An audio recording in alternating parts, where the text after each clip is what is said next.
Hey, you sister students, today I'm going to talk about a few brief things that happened during the Eisenhower Administration during the 1950s. Okay, Eisenhower's foreign policy around the world, he basically gave control over to a Secretary of State who dealt with most of his foreign policy. His name was John Foster Dulles.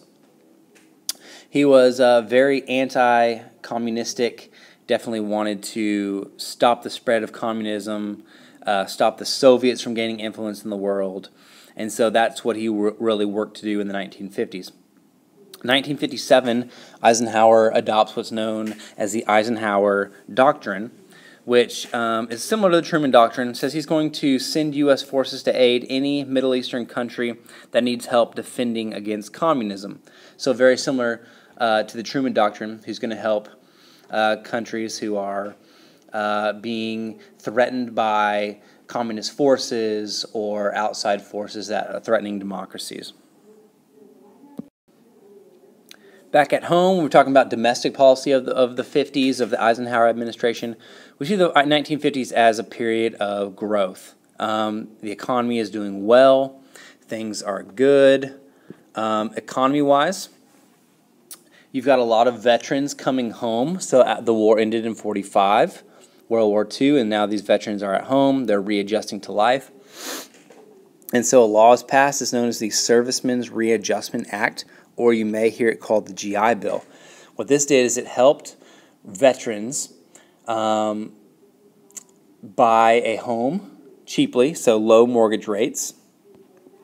It also helped them go to college by giving them educational grants to help them pay for college. So getting an education and getting a home. This is going to help people start to focus on work and building families, getting homes, getting college degrees, getting good jobs. And so that's what the 1950s is really big on. Eisenhower also created what you see here, the system of highways in the United States. So the 1956 Interstate Highway Act creates the federal highway system. So the goal is kind of threefold. It's going to aid military transportation. If we want to send troops from coast to coast, we're going to need a way to do that fast. Creating runways for airplanes, lots of straight sections here where airplanes can land, and then also aiding a city in case of evacuation. So if you live here in Florida, hurricane's hitting, you're going to need to hit the highway and head inland. This period after the war is also known as the baby boom period. So after a war, we see an economic boom. We know economies love war. So there's a housing boom due to the GI Bill. Allows families to be able to afford homes. Home ownership increases by 50%. People are moving to the suburbs. They're moving to places that look like this. It's a lot of conformity. These guys all look the same. They're dressed similar, out mowing their yard, doing whatever.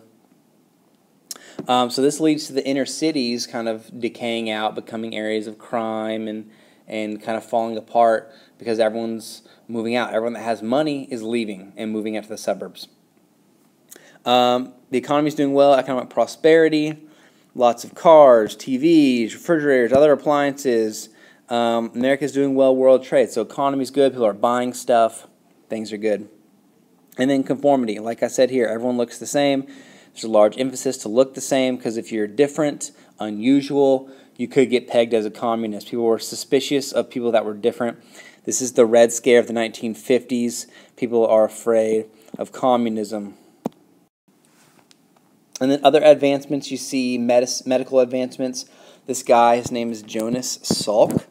He developed the first vaccine for polio, which this is a disease that causes paralysis and death, and thousands of Americans died each year from polio. Polio has since been wiped out due to this vaccine that he created.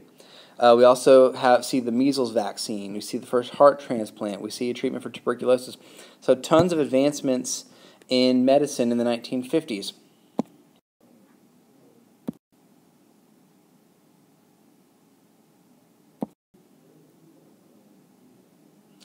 Jonas Salk was so significant that October of 2014, you see Google actually created a doodle, and I put it on this slide. It says, "Thank you, Dr. Salk. Here's all the children.